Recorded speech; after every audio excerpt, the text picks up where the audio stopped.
Karibu kwenye Kurunzi ya Nissi.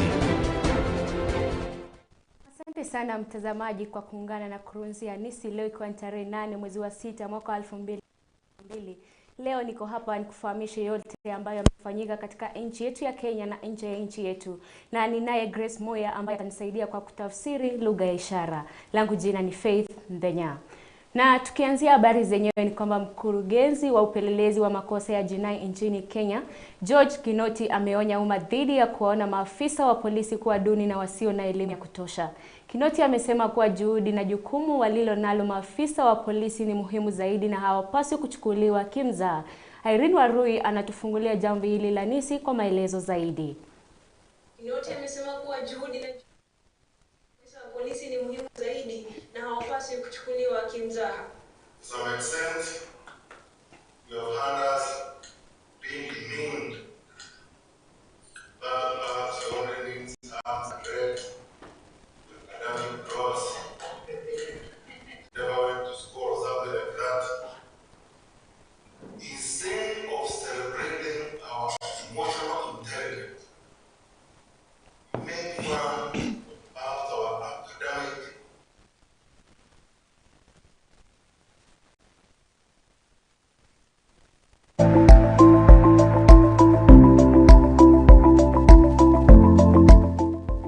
Welcome to Nissi Television,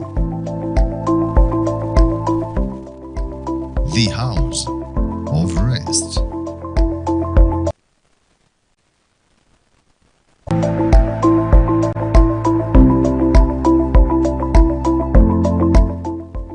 Welcome to Nissi Television,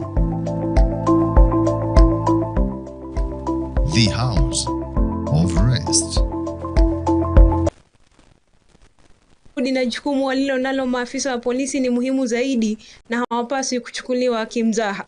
To some extent, you have had us being demeaned, but perhaps you only need some dread, your academic dross, never went to school or something like that. Instead of celebrating our emotional intelligence, you make fun of perhaps our academic, either lack of intelligence or something like that.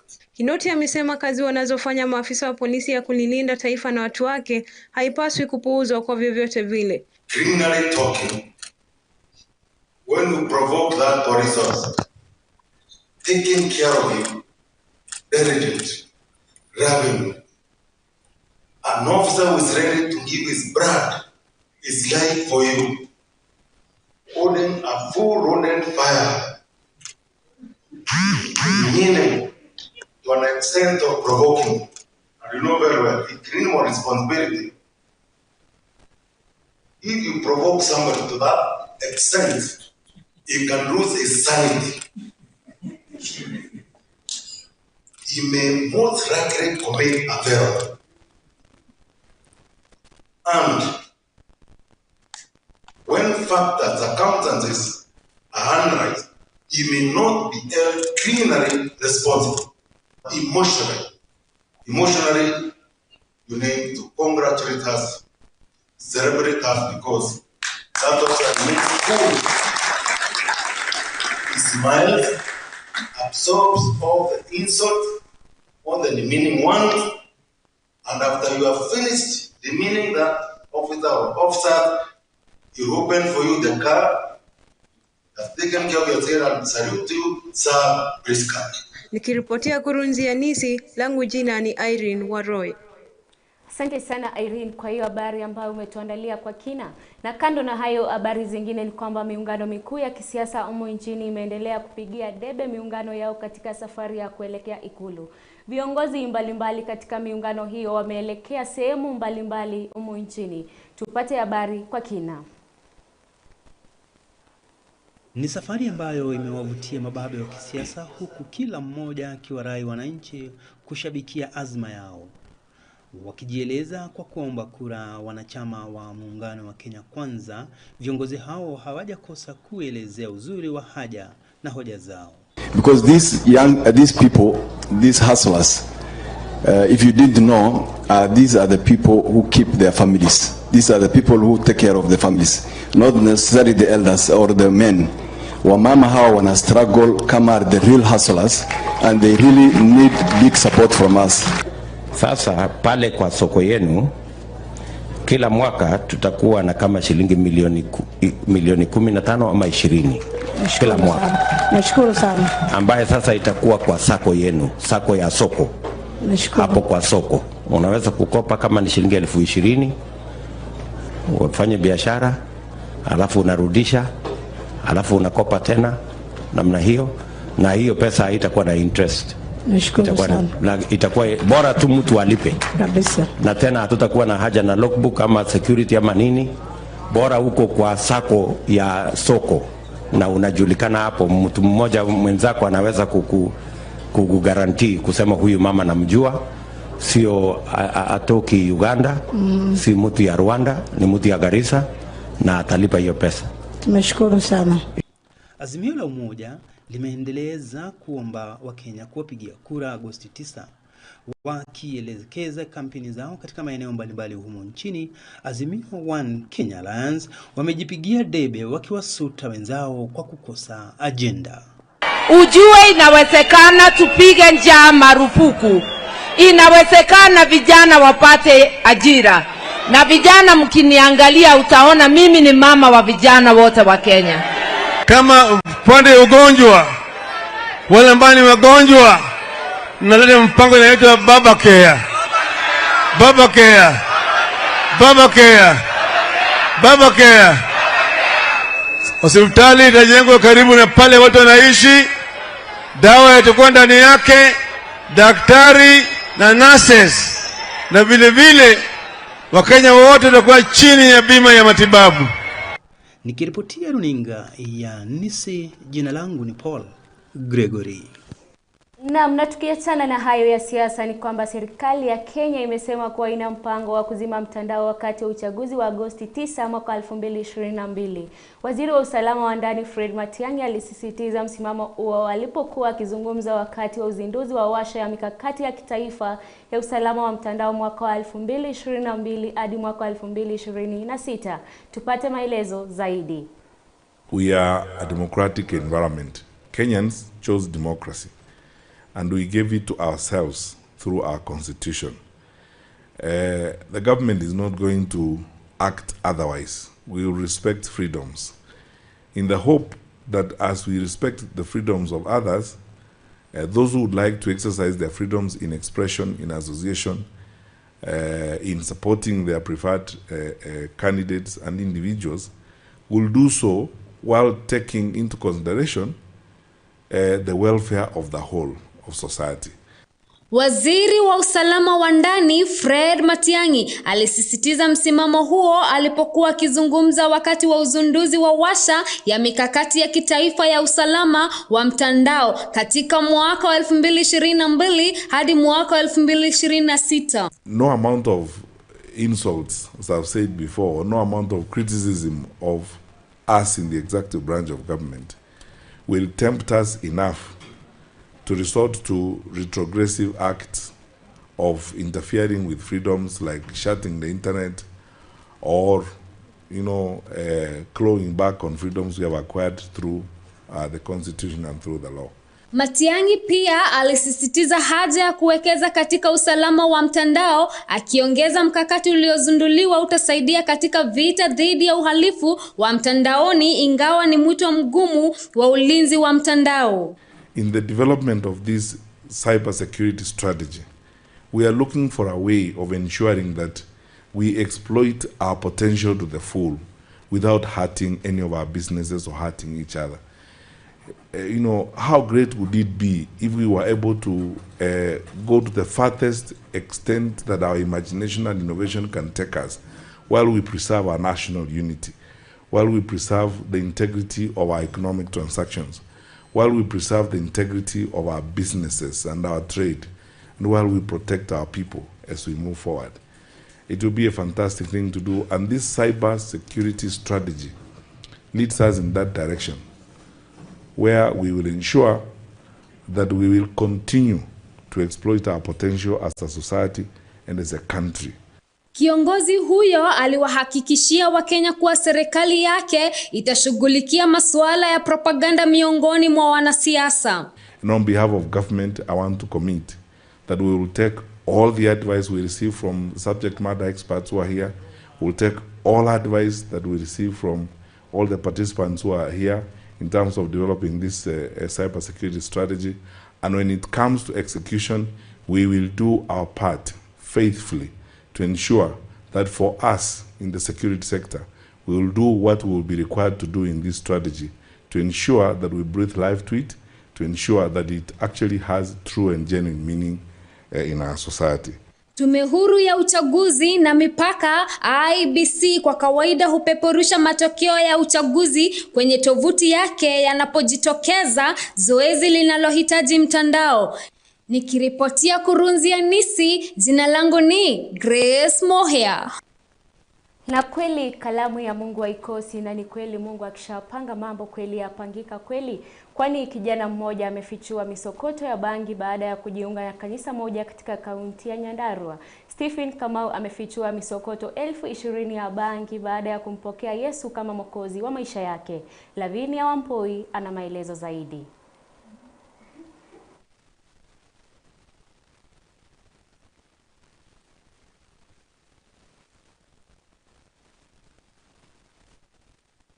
Eneo hilo. Wakati huo huo, wazazi wamejitokeza na kupongeza kanisa hilo kwa juhudi zake za kumbadili kijana huyo, jambo ambalo wanaamini itawabadilisha vijana wengi kutokana na athari ya dawa hiyo ya kulevya.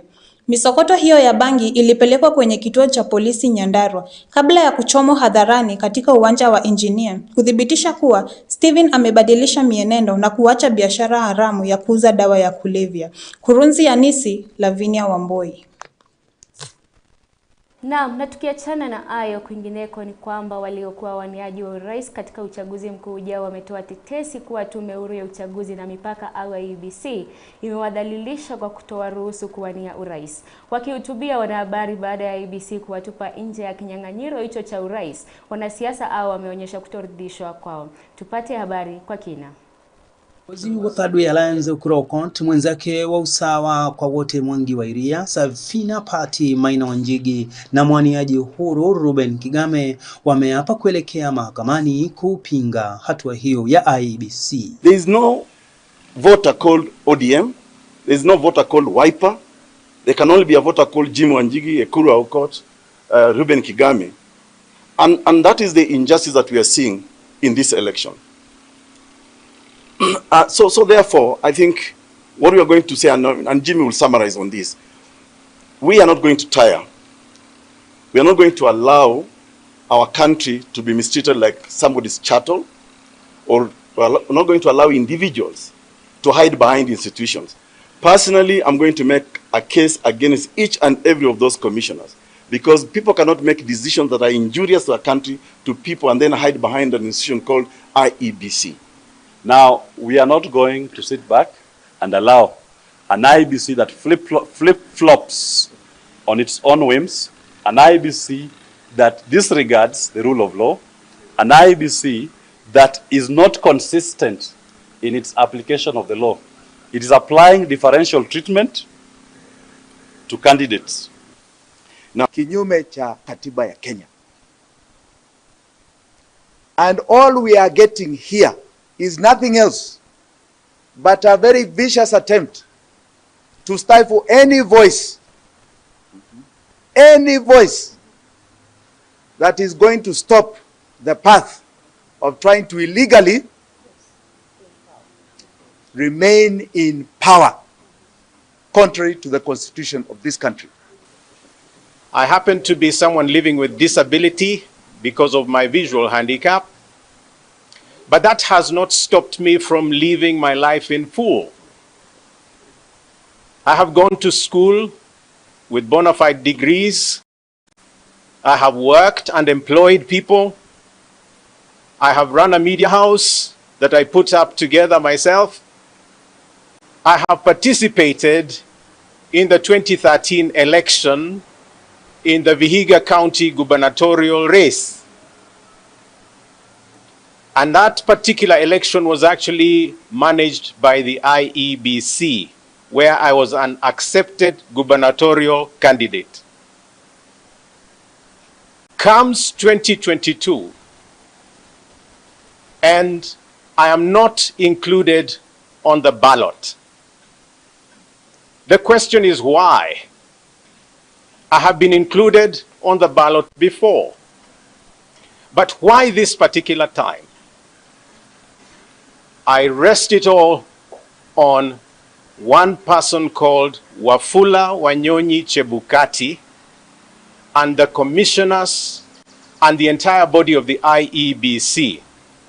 So affirmative action is already envisaged, and he will not stretch that beyond the money. So I am here to say Chebukati and the team will read the law as it is convenient to them. Kurokont amesema haki na uhuru wa kuwania urais lazima ulindwe. Maina Wanjigi amesema haki ya kuwania urais sio ya watu wachache humu nchini. Akitoa tetesi zake, mwaniaji Uhuru Ruben Kigame amekosoa IEBC kwa kitendo cha kutoa ruhusu kuwania urais. Nikiripotia Nissi, jina langu ni Paul Gregory. Na asante sana mtazamaji kwa kuendelea kuungana nasi katika Kurunzi ya Nissi. Na baada ya hiyo habari ambayo tumepata, tutapata kwenda pumziko fupi tu, na hapa ndipo awamu ya mwisho inapoishia. Nitarejea kwa habari zaidi.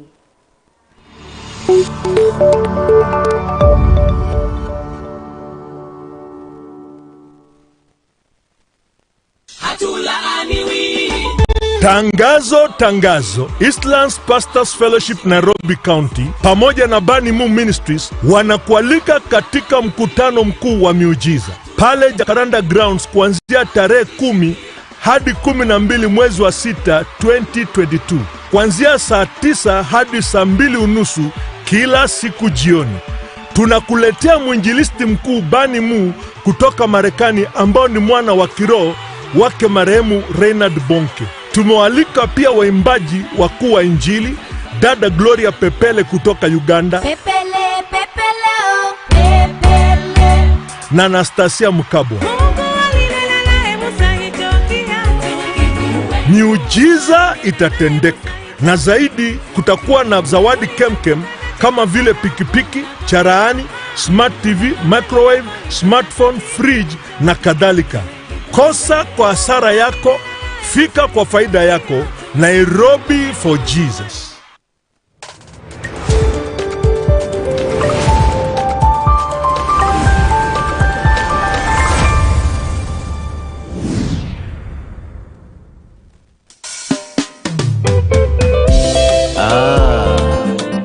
Yesu kasema mimi ni mzabibu wa kweli, naye baba yangu ni mkulima.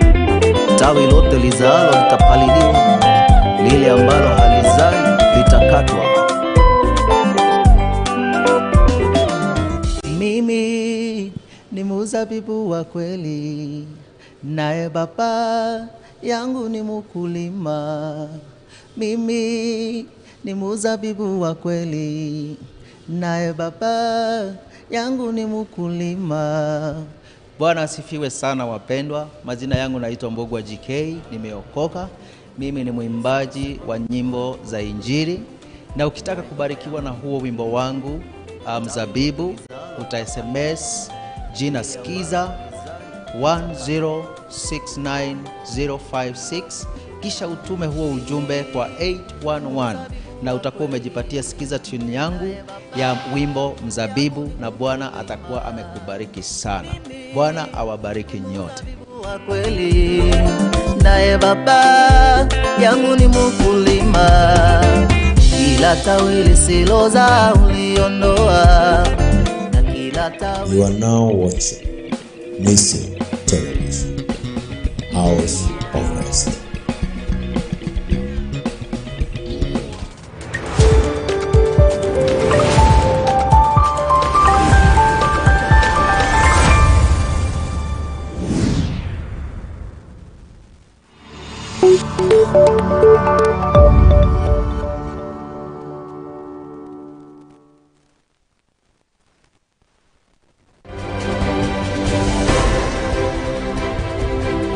Karibu kwenye Kurunzi ya Nissi.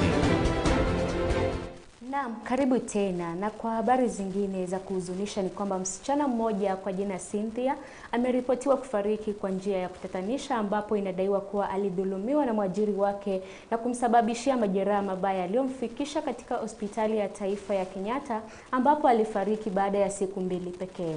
Familia ya mwenda zake inasubiri uchunguzi wa mwili kubaini kifo cha huyu msichana wao, huku wakitaka polisi kuharakisha mchakato wa uchunguzi na kupata mhalifu mhusika katika kifo cha binti yao. Shalom Wanjera anatathmini zaidi. Cynthia Nanjala ambaye alikuwa akifanya kazi ya usaidizi wa nyumba alifariki baada ya kupatana na majeraha ambayo yanadaiwa kutoka kwa mwajiri wake wa kiume katika shamba la Embakasi. Marehemu kabla ya kifo chake alilalamikia dadake Yvonne Muruli kuwa alikuwa akidhulumiwa na mwajiri wake muda mfupi baada ya kuanza kumfanyia kazi, na hivyo kumsababishia majeraha mabaya yaliyomfikisha katika hospitali ya Kenyatta, ambapo alifariki baada ya siku 2 pekee. Kwa mujibu wa ripoti za hospitali hiyo, mwili wa Cynthia ulikuwa na alama za kunyongwa na kuvunjika kwa mgongo. Jaribio la kupata haki halijazaa matunda kwa sababu mshukiwa mkuu bado hajarekodi taarifa na polisi. Kulingana na Muluri, ni mke pekee wa mshukiwa aliyerekodi taarifa na kutupilia mbali madai ya mumewe kuhusika katika kifo cha Nanjala.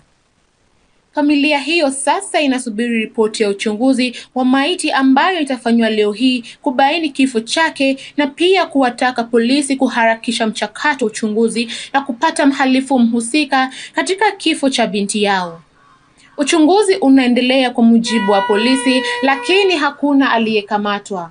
Nikiripotia runinga ya Nissi, jina langu ni Shalom Wanjera.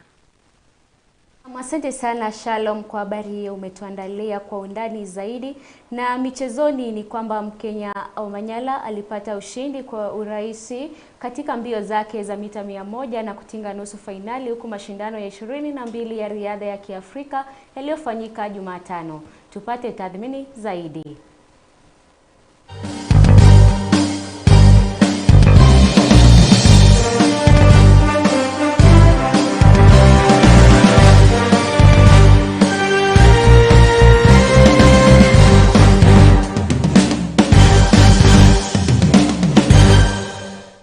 Omanyala alipata ushindi kwa urahisi katika mbio zake za mita 100 na kutinga nusu fainali, huku mashindano ya 22 ya riadha ya Kiafrika yaliyofanyika Jumatano mjini Mauritius. Omanyala alivunja muda wa kasi zaidi katika joto la sekunde 10.5 na kumshinda Mnigeria Raymond Kevo hadi nafasi ya pili kwa 10.11 kwenye joto la kwanza.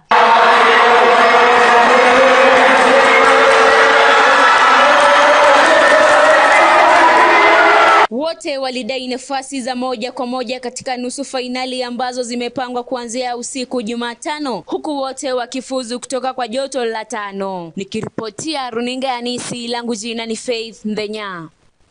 Kweli ya kwamba Kenya tulibarikiwa pale, na yale ni mazuri sana kwa nchi yetu ya Kenya. Hongera sana huyo bingwa wetu wa Kenya.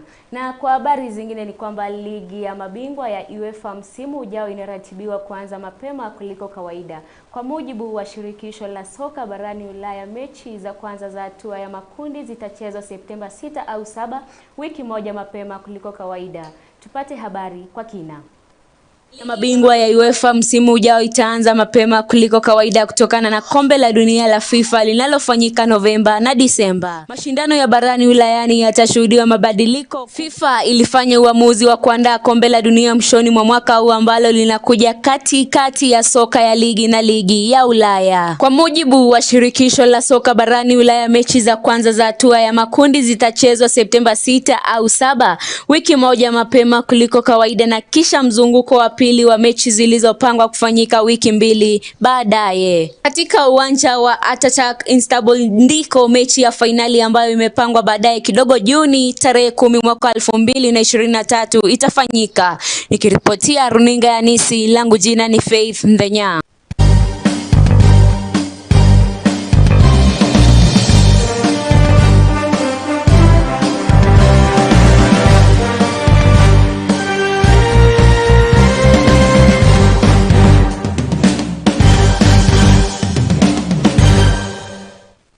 Na kweli ahadi ni deni, manake tulikuahidi kuwa tutakuwa tukikuletea michezo ya shule za sekondari. Na katika habari za magatuzini ni kwamba mabingwa wa soka ya kitaifa mara 5 katika shule za upili St. Anthony ya Kitale imeendelea kujinolea makali kwa kujitayarisha kwa michezo hiyo ya shule za upili. Na katika ligi ya kaunti wanakocheza wanafunzi au waliwalaza Lavington mabao 4-0 katika uga wa Kenyatta mjini Kitale. Nayo Green Stars wakalazwa na chipukizi wa Solidarity Junior wa shule hiyo kupitia bao la Stanley Waswa. Aidha Goseta iliwapepeta Kimimini Cottage 6-0 katika uga wa Goseta viungani mwa mji ya Kitale. Naam, asante sana mtazamaji kwa kuungana nasi katika Kurunzi ya Nissi. Pia naweza kuambia ni vizuri kuwa unaweza tufuatia katika mitandao yetu ambapo ni Facebook @Nissi Television, YouTube, Twitter, YouTube, Instagram yote @Nissi Television. Na washukuru wote waliofanikisha jarida hili la siku ya leo. Kwaheri.